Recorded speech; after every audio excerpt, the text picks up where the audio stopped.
My prayers continue to be with the victims and their families in Uvalde, Texas. And we all have the same heartbreak when we see something like that happen. What we saw, unfortunately, in the minutes and hours after, by some people here in Washington, was a movement to promote their political agenda on the heels of that tragedy. And what they were talking about the night of the shooting was trying to get Congress to move a bill that had passed the House, a gun control bill, H.R. 8, that would have had absolutely nothing to do with the shooting, instead of focusing on some fundamental questions that ought to be asked every time there's a tragedy in this country. Why did it happen? And are there things we can do to prevent it? And I go back to September 11th, because on that tragic day, the country made a clear realization that dots weren't being connected. Terrorist attacks were happening, and the country didn't have the right focus on the fundamental core problems that were creating those attacks. And airplanes were used that day as the weapon to kill thousands of people and to inflict terror on our country. There wasn't a conversation about banning airplanes. There was a conversation about connecting the dots. How can we try to figure out if there are signs we can see to stop the next attack from happening? And some people might have thought that wasn't possible. And yet, because Congress came together and focused on the root cause of the problem, thank God we have been able to stop other attacks on our homeland. And there have been many attempts. But because we put the focus on connecting the dots, we were able to stop them before they happened. That's the focus we need to have. Whether it's school shootings, we saw the other day in Berkeley, California, there was an attempt for a student to blow up his high school. Luckily, another student got wind of it and tipped off authorities. And the authorities were able to use due process of law to go and arrest that student. So the attack never happened. Our focus needs to be on that kind of prevention, that kind of intervention, what Richard Hudson was talking about. It's things like hardening schools. It's things like mental health counselors. It's things like helping teach other students the telltale signs, because we've seen in so many of these mass shootings that many students knew this was going to happen before the event. Maybe they didn't think it was real. Maybe they didn't know what to do with that information. But they knew that that student was going to do something. And unfortunately, up here this week, today and tomorrow, you're going to see a lot of bills that are attempting to take away the gun rights of law-abiding citizens, not to focus on those core fundamental problems. You had 8 AR-15s in the 1960s. You didn't have those mass school shootings. Now, I know it's something that some people don't want to talk about. We actually had prayer in school during those days. We had other things going on in our society where we took a different approach to our young kids. And let's look at that. These are tough conversations we should be having that we're not having about why we're seeing more young kids go astray.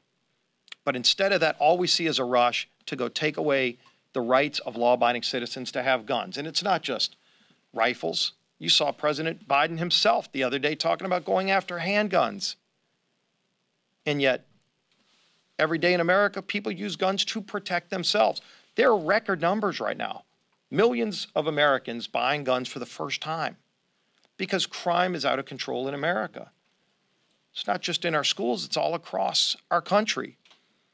When the defund the police movement started, well, you have DAs now who won't even prosecute criminals at certain levels of crime. They wait until it becomes a really violent crime. They're letting criminals out on the streets, and lo and behold, we have more crime.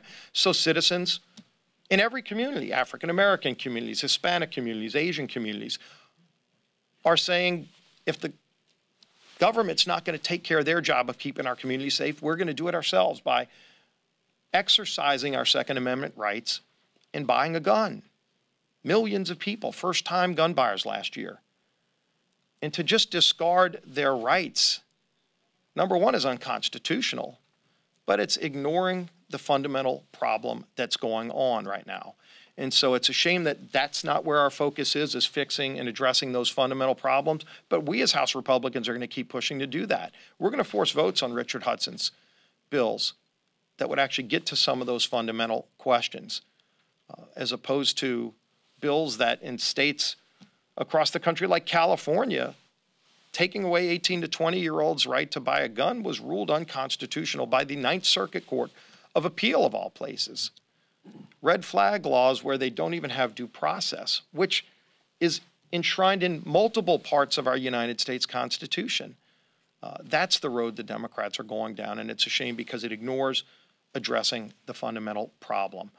So there's obviously other things going on. This January 6th commission, as my colleagues talked about. The idea that Nancy Pelosi continues to politicize January 6th while ignoring things like high gas prices, inflation that's out of control, a border crisis that has brought not only millions of people into our country illegally, but fentanyl. You want to talk about deaths among young kids? Thousands of young kids have died from fentanyl that's come across our southern border last year alone. Over 100,000 Americans last year died from the opioids that are coming across our open southern border. We can do something about that today. And unfortunately, there's no legislation that Speaker Pelosi will bring to secure our southern border. There's no primetime hearing to talk about what needs to be done to keep Americans safe. And that's a shame, too. And finally, and we'll take questions, it's angering when you see that there was a man arrested just a little while ago, last night, out in front of Justice Kavanaugh's house trying to kill him.